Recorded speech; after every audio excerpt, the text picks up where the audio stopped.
ஸ்ரீமதே ராமானுஜாய நமஹா.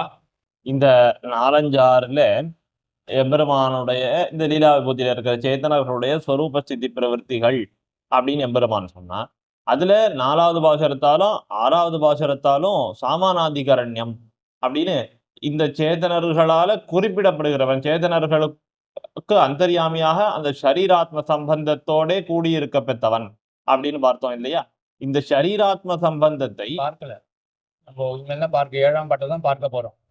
4லயும் 6லயும் என்ன பார்த்தோம் அப்படின்னா, சேத்தனர்களை சொல்லக்கூடிய சொல்லானது அது பகவானையும் குறிப்பதாக ஆழ்வார் வைத்திருக்கார், அப்படி அமைச்சிருக்கார். அடியே இப்படி வச்சுப்போமே, ராமனுடைய குடம் இருக்கிறது அப்படின்னு சொன்னா புரியும். ராமன் குடம் இருக்கிறது அப்படின்னு சொன்னா யாருக்கு என்ன புரியும்? இப்போ ராமன் அப்படின்ற சொல்ல முதல் வேற்றுமை விகுதியில இருக்கு, குடம் அப்படின்றது முதல் வேற்றுமை விகுதியில இருக்கு. ராமனுடைய அப்படின்னு வேற்றுமை விகுதியை மாறாடினோமே என்றால் அப்ப புரியும். ராமன் குடம் இருக்கிறது அப்படின்னா யாருக்குமே புரியாது. ஆழ்வார் அப்படிதான் பண்ணி வச்சிருக்கார். சேத்தனர்கள் எம்பெருமான், அச்சேதனம் எம்பெருமான் அப்படின்னு சொல்லியிருக்கார். எப்படி சொல்ல முடியும்? இந்த சாமானாதிகரணையும் எப்படி பிரயோகம் பண்ண முடியும்? அப்ப ஐக்கியம் தானா? ராமனும் குடமும் ஒண்ணு அப்படின்னு யாரும் நினைக்க போறது கிடையாது. அப்ப அதுதான் தாத்பரியமா வாக்கியத்துக்கு, ராமனும் குடமும் ஒண்ணா. அதே போலதான் சேத்தனம் பகவான், அச்சேதனம் எம்பெருமான் அப்படின்னா சேத்தனம் அச்சேதனம் ரெண்டும், அதாவது சேத்தனமும் எம்பெருமானும் ஒன்னா, அச்சேதனமும் எம்பெருமானும் ஒன்னா. அப்ப ஐக்கியத்தினாலதான் சாமானாதிகரணிய பிரயோகமா அப்படின்ற கேள்வி வரும் இல்லையா? அப்ப எதற்காக ஆழ்வார் சாமானாதிகரணிய பிரயோகம் பண்ணினார் அப்படின்ற கேள்விக்கு பதில் தான் இந்த 7ஆம் பாட்டு. அடியன் இந்த சாமானாதிகரண்யத்தாலே அதை எப்படி ஆழ்வார் காட்டியிருக்காருன்னா, சரீராத்ம சம்பந்தத்தை இட்டுங்கிறது 7வது பாசுரத்துல ஆழ்வார் காட்டுறார். திடவிசும் வெறிவடி நீர்நிலம் இவைமிசை படர்பொருள் முழுவதுமாய் அவையவைதொரும் உடன்மிசை உயிரெனக் கரந்தெங்கும் பரந்துடன் சுடர்மிகு சுருதியுள் இவையுண்ட சுரனே என 7வது பாசுரத்தில் ஆழ்வார் அருளி செய்திருக்கார். திடவிசும்பு, எரி, வடி, நீர், நிலம் என்ன இந்த பஞ்சபூதங்களை தெரிவித்திருக்கிறார். இந்த பஞ்சபூதங்களிலும் இவைமிசை இவைகளினுள்ளும் படர்பொருள் முழுவதுமாய் இன்னும் மேலும் பறந்திருக்கக்கூடிய அனைத்து பொருள்களிலும் முழுவதுமாய் இவை மிசைனா இந்த பஞ்சபூதங்களாக ஆக்கப்பட்டு, அடியே எல்லாமே பஞ்சபூதங்களால ஆக்கப்பட்ட பொருள்கள் தானே. இவை மிசைனா இவற்றின் மேலே இருக்கக்கூடியவை, இவற்றின் மேலே இருக்கக்கூடியவை அப்படின்னா இவற்றாலே ஆக்கப்பட்ட பாஞ்ச பௌதிகமான விஷயங்கள் எல்லாவற்றிலும் முழுவதுமாய் நன்னாக ஒரு வஸ்து கூட விடாமல் அவை தோறும் இப்படி வகை வகைப்பட்டிருக்கிற பலவிதமான வஸ்துக்கள் தோறும் எல்லா வஸ்துக்கள்லையும் உடல் மிசை உயிரென கரந்தெங்கும் பரந்துடன் எல்லா வஸ்துக்கள்லையும் எம்பெருமான் நீக்கமாறு நிறைந்திருக்கிறான்னு சொல்றார். அதுக்கு எதை திருஷ்டாந்தமாக சொல்றாருன்னா, உடல் மிசை உயிரென இந்த தேகத்துல வர்த்திக்கக்கூடிய ஆத்மா அந்த உயிர் போதே தேகத்துக்கு எப்படி உள்ள ஆத்மா இருந்து கொண்டு இந்த தேகத்தை நியமித்து நன்னாக நடத்துகிறதோ அது மாதிரி நம்ம எல்லா வஸ்துக்களினுள்ளேயும் எம்பெருமான் பரிபூர்ணமாக நீக்கமர நிறைந்திருக்கிறான். கறந்து எங்கும் பரந்துடன், அது எம்பெருமானும் விபு அப்படிங்கிறதால எங்கும் பரந்துடன், கறந்துனா ஒரு இடம் கூட விடாதவாறு அப்படி கறந்து எங்கும் பரந்துடன் சுடர்மிகு சுருதின்றது கறந்துனா இடையினரா, அதுவும் எல்லாரும் ஞாபகம் வச்சுக்கணும். எங்க இடையின இப்ப கறந்து அப்படின்னாலே அர்த்தம் மாறிவிடும். கறக்கிறது அப்படின்னு இங்க கறந்து அப்படின்னா இடையினரா, கரத்தல் அப்படின்னா சூக்ஷ்மமாக இருத்தல், அடிய கண்ணுக்கு தெரியாமல் இருத்தல்.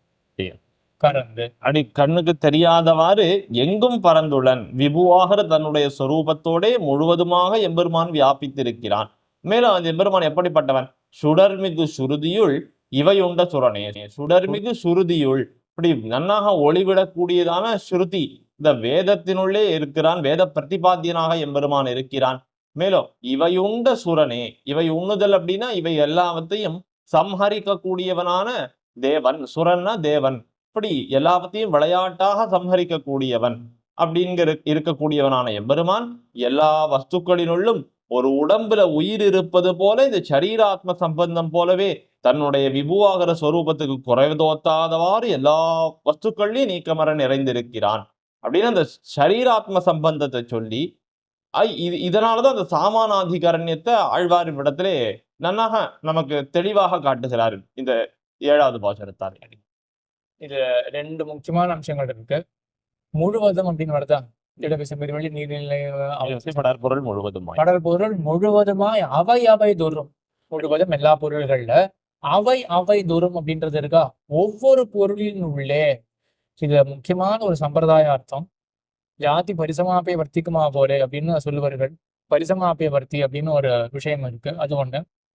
மத்தொன்னு, இப்படி அந்தர்யாமியாக இருக்கிறதுனால சாமானாதிகரண்ய பிரயோகம் பண்ண முடியுமா அப்படின்னு மற்றொரு கேள்வியும் வருது. அவன் சேத்தனத்துக்கு அந்தர்யாமியாக இருக்கான், அச்சேதனத்துக்கு அந்தர்யாமியாக இருக்கான். சரி இருக்கட்டும், அதனால என்ன? அச்சேதனம் அப்படின்ற சொல்லால பகவானை குறிக்க வைக்க முடியுமா அப்படின்ற கேள்வியும் வருது. இது ரெண்டுமே ஆழமான கேள்விகள். இதெல்லாம் வெறும் இந்த மாதிரி டிஸ்கஷன் ரெக்கார்ட் பண்ணி கேட்கறதுனால அது புலப்படாது. ஆகையினால அவசியம் வித்வான்களை அண்டி ரெண்டு முக்கியமான அர்த்தங்களை கேட்டுக்கொள்ள வேண்டும். 7ஆம் பாட்டுல சொல்லப்பட்ட விஷயம் என்ன அப்படின்னா, சரீராத்ம பாவம் இருக்கிறதுனால ஆழ்வார் சேத்தனமே எம்பெருமான், அச்சேதனமே எம்பெருமான் அப்படின்னு சாமானாதிகரண்ய பிரயோகம் பண்ணினார் அப்படின்றத மட்டும் இப்போதைக்கு தெரிஞ்சுக்கலாம். அடுத்தது 8ஆம் பாட்டு. அடுத்து 8வது பாசுரத்தாலே சுரரறி வருநிலை விண்முதல் முழுவதும் வரன் முதலாய் அவை முழுதுண்ட பரபரன் புறமொரு முன்னெரித்து அமரர்க்கும் அறிவியந்து அரணயனென உலகழித்து அமைத்துள்ளனே என 8வது பாசுரத்தில் ஆழ்வார் தெரிவிக்கிறார். இப்படி பிரம்மா ருத்ரன் முதலான தேவதைகளுக்கும் எம்பெருமான் அந்தர்யாமியாக இருக்கிறான் அப்படிங்கிற விஷயத்தை இப்பாசுரத்தில் தெரிவித்தார். சுரரறி வருநிலை விண்முதல் முழுவதும். சூரருடைய அறிவு, சூரர்னா தேவர்கள், அடியேன் அவர்களுடைய அறிவுக்கு அவர்களுடைய அறிவுக்கும் அப்பாற்பட்டதான விண்முதல் முழுவதும். விண் அப்படின்னா இந்த இடத்துல மூலப்பிரகிருதி அப்படின்னு அர்த்தம். அந்த விண்முதல் முழுவதும் மூலப்பிரகிருதி முதலான அனைத்து விஷயங்களையும், இந்த லீலாபூதி சேர்ந்த அனைத்து விஷயங்களையும் வரன் முதலாய் அவைகளை எல்லாவற்றையும் திருடமாக முழுதுண்ட பரபரன், அவற்றுக்கு எல்லாம் வரன் முதல், விண்முதல் முழுவதும், மூலப்பிரகிருதி தொடக்கமான எல்லா பொருள்களுக்கும் வரனான முதல். முதல்னா காரணம், அடியேன் வரிஷ்டமான திருடமான காரணம். அடியேன் ஆக சூக்ஷ்ம தசையிலும் அந்தர்யாமியாக இருந்து கொண்டு அதற்கு காரணபூதனாக இருப்பான். அதாவது சூக்ஷ்ம தசை அதான் காரண தசை.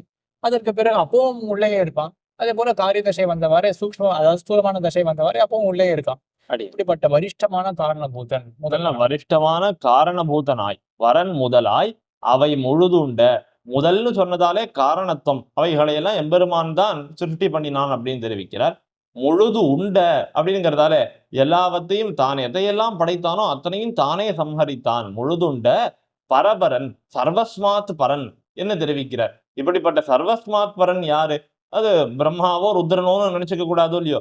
அதனாலே புறமொரு முன்னெரித்து அமரர்க்கும் அறிவியந்து அரண் அயன் என உலகழித்து அமைத்து உளனே. இன்னும் இந்த பிரம்மாவுக்கும் ருத்ரனுக்கும் தானே அந்தர்யாமியாக இருந்தான். புறமொரு முன்னெரித்து இந்த திரிபுர சம்ஹாரம் பண்ணினான் ருத்ரன் அப்படிங்கிற அந்த சரித்திரத்தை பார்க்கிற போது அவ்விடத்திலே அந்த ருத்ரனுடைய பானம், அந்த பானமாகவே எம்பெருமான் தானே இருந்தான். அப்போ அந்த ருத்ரனுக்கு அந்தர்யாமியாக இருந்து திரிபுர தகனம் பண்ணினான் எம்பெருமான் என்னதான் சொல்ல வேணும். அடுத்து அமரர்க்கு பானமாக எம்பெருமான் இருந்தான். அது ஒண்ணு.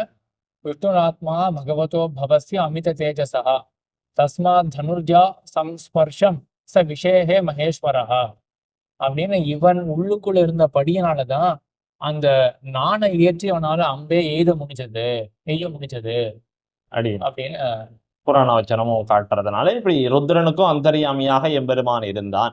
அடுத்து அமரர்க்கும் அறிவியந்து, அமரர்க்கு தேவர்களுக்கெல்லாம் ஞான பிரதானம் பண்ணினவன் யார் அப்படின்னா பிரம்மா அப்படிங்கிறதுக்கும் புராணங்கள்லாம் சொல்றது.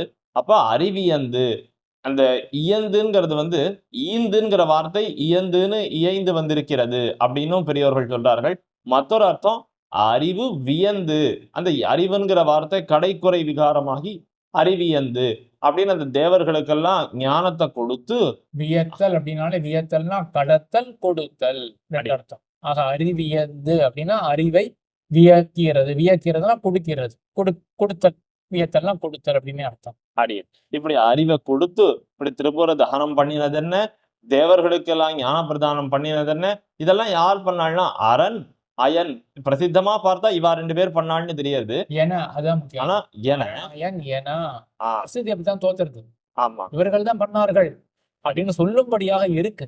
அடி அரணயன் தான் செய்தார்கள் என என்ன சொல்லும்படியாக உலக அழித்து அமைத்து உளனே. உலகழித்து அமைத்து உளன் அப்படின்னா இந்த உலகத்தை சம்ஹாரம் பண்ணியோ சிருஷ்டி பண்ணியோ இதையெல்லாம் பண்ணுகிறவன் யாருன்னா எம்பெருமான் தான். அந்த தேவதைகளுக்கு தானே அந்தர்யாமியாக இருந்து கொண்டு இவைகளை தானே செய்வதனாலேதான் எம்பெருமான் பரபரன், சர்வஸ்மாத் பரன் என்பதனை இந்த 8வது பாசுரத்தாலே ஆழ்வார் அருளி செய்கிறார். இந்த அன்வயமே காட்டும் பொழுது முழு தொண்ட பரபரன் புறமறு மூன்றெரித்து உலகு அழித்து அரணென உளன். அரணென உளன். புறமறு மூன்றெரித்து உலகத்தை அழித்து உளன். அடி. இந்த ரெண்டுமே அரண் பண்றான் அப்படின்னு தான் பிரசித்தி. ம். திரிபுர தகனமோ அதே போல லோக சம்ஹாரமோ அரண் பண்றதாதான் பிரசித்தி இருக்கு இல்லையா? அந்த பிரசித்தி பெரும்படியாக உள் அந்தரியாமையாக இவன் இருக்கான். இதே போலதான் அங்கேயும் அன்வயம். அடுத்ததுல பிரம்மாபதி அன்வயம் எப்படி வரணும் அப்போ? அப்போ அமரருக்கு அறிவியந்து அயனென உலகமைத்து உளன். உலகமைத்து அதே போல அமரருக்கு அறிவியந்து அயனென உளன். உளன் அடியன். அதனால இப்படி பிரம்மருத்ராதிகளுக்கும் தானே அந்தர்யாமியாக இருந்து ஜெகத் சிருஷ்டி சம்ஹாரங்களை பண்ணுவதனாலே எம்பெருமானை தான் சர்வஸ்மாத் பரன் என்பதனை இந்த 8வது பாசுரத்தாலே ஆழ்வார் அருளி செய்கிறார். 9, 10 பாசுரம். பார்த்தோம். மேல 9வது பாசுரத்தாலே பாஹ்ய நிரசனத்தை ஆழ்வார் பண்ணுகிறார். இப்ப கீழே பிரம்மருத்ராதிகளை எல்லாம் காட்டிலும் மேம்பட்டவன் சர்வஸ்மாத் பரன் அப்படின்னு சொன்னதுனாலே குதிருஷ்டி நிரசனம் பண்ணினார் என்ன பெரியவர்கள் தெரிவிக்கிறார்கள்.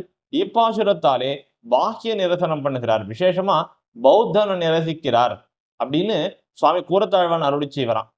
அப்படி அந்த பௌத்தனை நிரசிக்கிற பாசுரம் என்ன பார்த்தால் உளனெனில் உளன் அவன். குதிருஷ்டி பாஹ்ய இந்த டேர்ம்ஸ் எல்லாம் எல்லாருக்கும் தெரிஞ்சிருக்கும். குதிருஷ்டி அப்படின்னா வேதத்தை பிரமாணமாக ஒத்துக்கொண்டு ஆனா குச்சிதமான திருஷ்டி, தப்பான கோணலான பார்வையுடன் பார்த்து தப்பான பொருள் சொல்லக்கூடியவர்கள் குதிருஷ்டிகள்.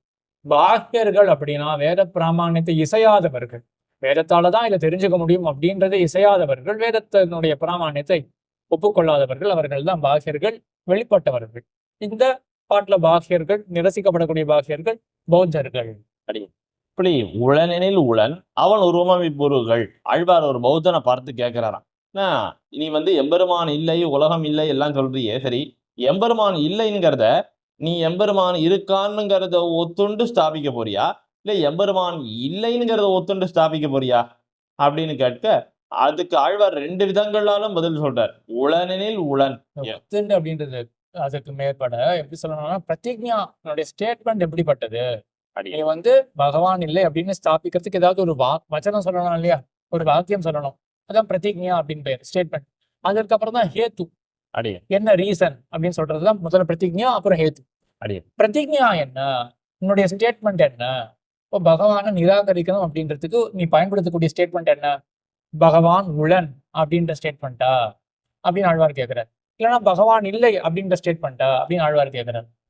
பகவான் இருக்கான் அப்படின்ற ஸ்டேட்மெண்ட்டை வச்சு நான் என்ன ப்ரூவ் பண்ண போறேன், நான் பகவான் இல்லை அப்படின்னு எப்படி ப்ரூவ் பண்ண முடியும் அப்படின்ற ஒரு கேள்வி வரும் இல்லையா? அதுதான் நஞ்சியர் மேல சுவையா சாதிக்குவார். உளனெனில் உளன் அவன் உருவம் இவ்வுருவுகள். எம்பெருமான் உளன் அப்படின்னு எடுத்துட்டோம்னா அப்ப எம்பெருமான் உளனெனில் உன்னுடைய ஸ்டேட்மெண்ட் எம்பெருமான் உளன் அப்படின்ற ஸ்டேட்மெண்ட்டை கொண்டு நீ ஸ்தாபிக்கணும்னு நினைச்சியா என்றால் இந்த ஸ்டேட்மெண்ட்டுக்கு என்ன அர்த்தம்? இப்போ அப்ப எம்பெருமான் இருக்கான் அப்படின்றது கிடைக்கும். அப்ப எம்பெருமான் ஈஸ்வரன் அப்படின்றவன் இருக்கான் அப்படின்றது கிடைக்கும். அப்போ ஈஸ்வரன் இருக்கான் அப்படின்னு ஒப்புக்கொண்டாலே இப்போ இப்படி வச்சுப்போமே, லோகத்துல இப்போ கடவுள் இருக்காரா இல்லையா அப்படின்னு தானே கேள்வியே வருது. இப்போ கடவுள் இருக்கார் அப்படின்னு நம்ம ஸ்தாபித்தோமே என்றால் அப்ப கடவுள் அப்படின்றத நம்ம எப்படி வச்சுட்டு இருக்கோம் மனசுல? கடவுள் அப்படின்னாலே எல்லாவற்றையும் ஆளக்கூடியவர் அப்படிதானே லோகத்துல பிரசித்தி இருக்கு. ஈஸ்வரன் அப்படின்ற சொல்லுக்கும் இதே தான் அர்த்தம். எவன் நியமிக்கிறானோ அவன் தான் ஈஸ்வரன். அப்ப விபூதி இல்லாமல் ஈஸ்வரன் அப்படின்னு சொல்ல முடியாது இல்லையா? அப்போ பகவான் இருக்கிறான், ஈஸ்வரன் இருக்கிறான், கடவுள் இருக்கிறார் என்ன ஸ்டேட்மெண்ட்டுக்கும் அப்ப அவனுடைய சத்பாவம் தெரிய வரும். அதே போல விபூதியினுடைய சத்பாவமும் தன்னுடைய தெரிய வருமே. அப்ப அந்த விபூதிமான்ங்கிறது அந்த இருக்கக்கூடிய ஈஸ்வரனுடைய தன்மை, அந்த தன்மையோடு கூடி இருக்கிறான் அப்படின்ற மாதிரி எடுத்துக்கலாம். அப்போ எம்பெருமான் உடனே ஏத்துட்டோம்னா அவன் உருவம் இவ்வுருவுகள், இந்த நித்திய விபூதி லீலா விபூதிகளை உடையவன் அப்படிங்கிற மாதிரி தோத்துறது. அப்ப எம்பெருமான் உளன்ங்கிறத தான் நம்ம ஒத்துண்டாகணும். இல்ல நான் எம்பெருமான் இல்லைன்னு தான் சொல்றேன் அப்படின்னு சொன்னாலும் உளன் அலனெனில் எம்பெருமான் இல்லைன்னு சொன்னால் அவன் அருவம் இவ்வருவுகள் இந்த உலகத்துல இருக்கிற பதார்த்தங்கள்லாம் அவனிடத்துல சூக்ஷ்மமாக ஒட்டி கொண்டு இருக்கின்றன, அவனிடத்துல சூக்ஷ்மமாக சேர்ந்து இருக்கின்றன அப்படின்னு ஆகும். அப்ப எப்படி பார்த்தாலும் எம்பெருமான் உளன்னுங்கிறது தான் தேறுகிறதே ஒழிய எம்பெருமான் இல்லைங்கிறது எவ்வழியாலையும் தேறுவதே இல்லை. உளனென இளனென இவை குணமுடைமையில். இப்படி எம்பெருமான் உளன்னு சொல்றோம், எம்பெருமான் இல்லைன்னு சொல்றோம். இப்படிப்பட்ட விஷயங்கள் உலன் சொன்னாலும் சரி, இளன் அப்படின்னு சொன்னாலும் சரி, இது ரெண்டும் கடைசியில என்ன ஆயிருக்குன்னா, இது நடுவுல ஒரு விஷயம் என்ன அப்படின்னா, இப்போ இந்த இன்மை அப்படின்றது அபாவம்ன்றது நிருபாதிகமான அபாவம், நிருபாட்சிய அபாவம் அப்படின்றது சொல்ல முடியாது அப்படின்னு ஒரு வேதாந்த கான்செப்ட் ஒண்ணு ஸ்ரீபாஷ்யத்துல எம்பெருமானார் சாதிக்கக்கூடியதுதான். அதை பத்தி நம்ம தனியா தான் பார்க்கணும். இப்போ அது பார்க்க வேண்டாம். என்ன தேரும் அப்படின்னா, இல்லை அப்படின்னு வெறுமனே எதையும் சொல்ல முடியாது. இல்லை அப்படின்னு சொன்னாலே அப்ப வேற ஒரு பிரகாரத்துல இருக்கு, வேற ஒரு காலத்துல இருக்கு அப்படின்னு தன்னடைய தேருமே ஒழிய வெறுமனே இல்லை அப்படின்னு சொல்லவே முடியாது அப்படின்னு தாற்பயம். அப்போ நீ இல்லைன்னு சொன்னா கூட வேறு விதத்துல இருக்கு அப்படின்றது ஆயிடுமே. அப்போ ஸ்தூலமான தசையில இல்லாம போனா கூட சூக்ஷ்மமான தசையில இருக்கு அப்படின்னு ஆயிடுமே. அப்படிப்பட்ட சூக்ஷ்மமான தசையுடைய அந்த பொருள்களை அத்தையும் தனக்கு சொத்தாக உடையவன். அதுதான் அவன் அருவம் தான். இவ்வருவுகள் அவனுடைய அருவமாக ஆயிடும் அப்படின்னு ஆழ்வார் 2ஆம் அடியில சாதிச்சுட்டு, ஆகையினால உளனென இளனென இவை குணமுடைமையில். ஆக உளன் அப்படின்னு சொன்னால் என்ன, இளன் அப்படின்னு சொன்னால் என்ன, அஸ்தித்வம் நாஸ்தித்வம் என்ற 2 தன்மைகளாகத்தான் இருக்கு. இப்ப நாஸ்தி அப்படின்னு சொன்னா, இல்லை அப்படின்னு சொன்னா அறவே இல்லைன்னு சொல்ல முடியாது. அப்போ வேற ஏதோ ஒரு தன்மையுடன் கூடினதாக இருக்கு.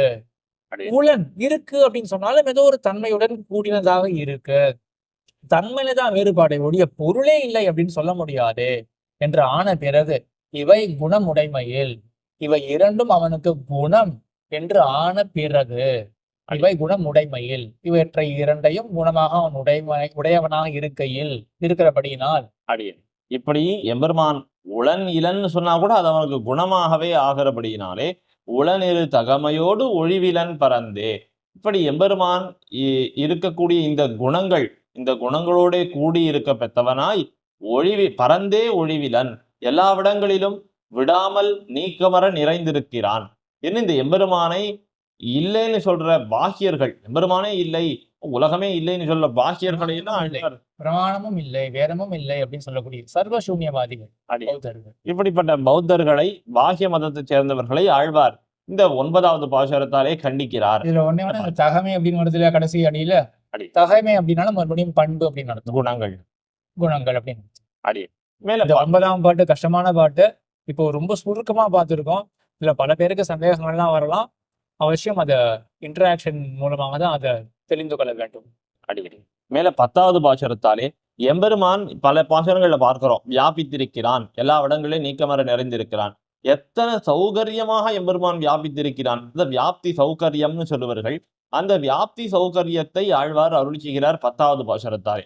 பரந்த தன் பறவையுள் நீர்தோறும் பரந்துளன் பரந்த வண்டமிதன நிலவிசும் பொழிவர கரந்த சில் இடந்தோறும் இடந்திகள் பொருள்தோறும் கரந்தெங்கும் பரந்துளன் இவையுண்ட கரணே என ஆழ்வார் அருள் செய்திருக்கிறார். பரந்த தன் பறவையுள், பறவைனா இந்த இடத்துல இடைநரா, இடைநரா வந்ததுன்னா பறவைனா கடல் அப்படின்னு அர்த்தம். பறந்து இருக்கக்கூடிய குளிர்ந்த கடலிலே நீர்தோறும் பரந்துடன். தண்ணீர் சொல்றோம் இல்லையா, தன்மை அப்படின்னா குளிர்ந்த அப்படின்னு, குளிர்ச்சி தன்மைனா அப்படியே. இப்படி குளிர்ந்து இருக்கக்கூடிய கடலிலே நீர்தோறும் பரந்துடன். இத கடல்னு பார்க்கிறோம். அதுல பரமாணுக்களா சின்ன சின்ன ஆட்டம்ஸ் எல்லாம் இருக்கும் இல்லையா, அதுல கூட ஒன்னுத்திலையுமே நீக்கமர நிறைந்திருக்கக்கூடியவனாக இருக்கிறான். இப்ப கடலுங்கிறது பெரிய ஒரு சர்ஃபேஸ், வாட்டர் சர்ஃபேஸ், ஒரு டிராப்னு வச்சுக்கலாமே, அது ஒன்னொன்னுத்திலையும் எம்பெருமான் நீக்கமர நிறைந்திருக்கிறான். நீர்தோறும் பரந்துடன். எப்படி பறந்திருக்கிறான்? பரந்த அண்டமிதன, நமக்குதான் அது பரமாணு, அது ஒரு ஆட்டம் இவ்வளவுண்டு தான் இருக்கும் அப்படிங்கிறதெல்லாம். ஆனா அதையும் எம்பெருமான் பரந்த அண்டம், இது பெரிய அண்டம், ஒரு பெரிய வீடு நாடுன்னு கூட சொல்லிக்கல, எம்பெருமான் பெரிய அண்டம் என்னே சொல்லிக் கொள்ளுகிறான். அவ்வளவு பெரிய இடம், எனக்கு இதை விட சௌகரியமான இடமே கிடையாதுன்னு சொல்லும்படியான எம்பெருமானுக்கு அத்தனை இடம் கொடுக்கறதா அந்த ஒரு சின்ன ஆட்டம் கூட. பரந்த அண்டமிதன நிலவிசும் பொழிவர, இந்த நிலம் முழுக்க வியாபித்திருக்கிறான். விசும்புன்னு சொல்லப்படக்கூடிய ஆகாசம் முழுக்க வியாபித்திருக்கிறான். நிலவிசும் பொழிவர எப்படி வியாபித்திருக்கிறான்? கரந்தசில் இடந்தோறும், அப்படின்னா கரந்த அப்படின்னா சிறிய இடம், கரந்த சில் இடம், மிகவும் சிறியதாக பரந்தன சூக்ஷ்மம். அடியேன் பரந்தன கண்ணுக்கு தெரியாத இடைநர பரந்த. அடியேன் அந்த இடைநரா அந்த கரந்தன்னா சூக்ஷ்மமான ஒரு இடம், அவ்வளவு சிறிய இடத்திலேயும் இடந்திகழ் பொருள் தரும். அந்த சூக்ஷ்மமான இடத்திலே திகழ் பொருள் அப்படின்னா ஜீவாத்மா. ஏன்னா ஜீவாத்மா தான் அணுமாத்திர ஸ்வரூபன். அத்தனை சிறிய ஒரு இடத்திலே, அத்தனை சூக்ஷ்மமான ஒரு இடத்திலே ஜீவாத்மா தான் வியாபித்திருக்க முடியும். அதனால அந்த ஜீவாத்மாக்களுக்குள்ளேயும் திகழ் பொருள் ஏன் ஜீவாத்மா சொல்லப்படுறது? திகழ்கின்ற பொருளா ஜீவாத்மா இருக்குது. அடியேன் அது ஸ்வயம் பிரகாச வஸ்துவா பிரகாச வஸ்து. அடியேன் அதனாலதான் திகழ் பொருள் அப்படின்னு சொல்றாரு. அடியேன் எப்படி ஏன் சின்ன ஒரு ஆட்டம் இருக்கலாம், ஏதோ ஒரு அது நீரினுடைய ஆட்டமோ நெருப்பினுடைய ஆட்டமோ ஏதோ ஒண்ணு சின்னதா இருக்கலாம். அது திகழ் பொருள் கிடையாது, அது ஸ்வயம் பிரகாச வஸ்து கிடையாது. ஜீவாத்மா இருக்கே அது மட்டும்தான் திகழ்கிற பொருள், ஸ்வயம் பிரகாசமான வஸ்து. அடியேன் அப்ப முன்னடிகளால சொன்னதெல்லாமே அச்சேதனங்களை சொன்னதாக கொண்டு இப்ப இடந்திகழ் பொருள்னு சொன்னதால சித்தாகிற ஜீவாத்மாவை சொல்லுகிறார் அப்படின்னு பார்க்கிறோம். இடந்திகழ் பொருள் தோறும் இப்படிப்பட்ட எல்லா வஸ்துக்களினுள்ளும் கறந்து எங்கும் பரந்துளன், சூக்ஷ்மமாக எல்லாவிடத்திலையும் நீக்கமர பறந்திருக்கிறான் எம்பெருமான். எப்படிப்பட்டவன்? இவையுண்ட கரணே, இவைகளை எல்லாம் சம்ஹரிக்கக்கூடிய கரஹா. கரஹான்னா எம்பெருமானுக்கு இருக்க சூக்ஷ்மமாக இருக்கு, விரிஷ்டமானவன், வரிஷ்டமானவன், திருடமானவன் அப்படின்னு அர்த்தம். அப்படி இவையுண்ட கரணே, இவைகள் எல்லாவற்றிலும் நீக்கமர நிறைந்திருக்கிறான். ஒரு காலத்திலே பிரளய காலத்துல அது எம்பெருமான் தானே சம்ஹரிக்கிறான். ஏன்னா அந்த எம்பெருமான் எவ்வளவு சௌகரியமாக எல்லா இடங்களிலேயும் வியாபித்திருக்கிறான் அப்படிங்கிறத இந்த 10வது பாசுரத்தாலே ஆழ்வார் அருளி செய்கிறார்.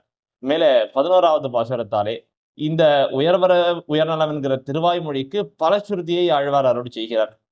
கரவிசும் வெறிவழி நீர்நிலம் ஸ்ருதியே அருளி செய்கிறார். அந்த இதுதான் பலஸ்ருதியே. அடியேன் ஸ்ருதின்றதே அந்த ஸ்லோகத்தை காட்டும். அடியேன் அதுதான் பலஸ்ருதி. அப்படி இல்லைன்னா பலத்தை அருளி செய்கிறார் அடியேன் அப்படின்னு வச்சுக்கலாம். அப்படி பலஸ்ருதியை அருளி செய்கிறார் அப்படின்னு சொன்னா கூட தப்பு கிடையாது.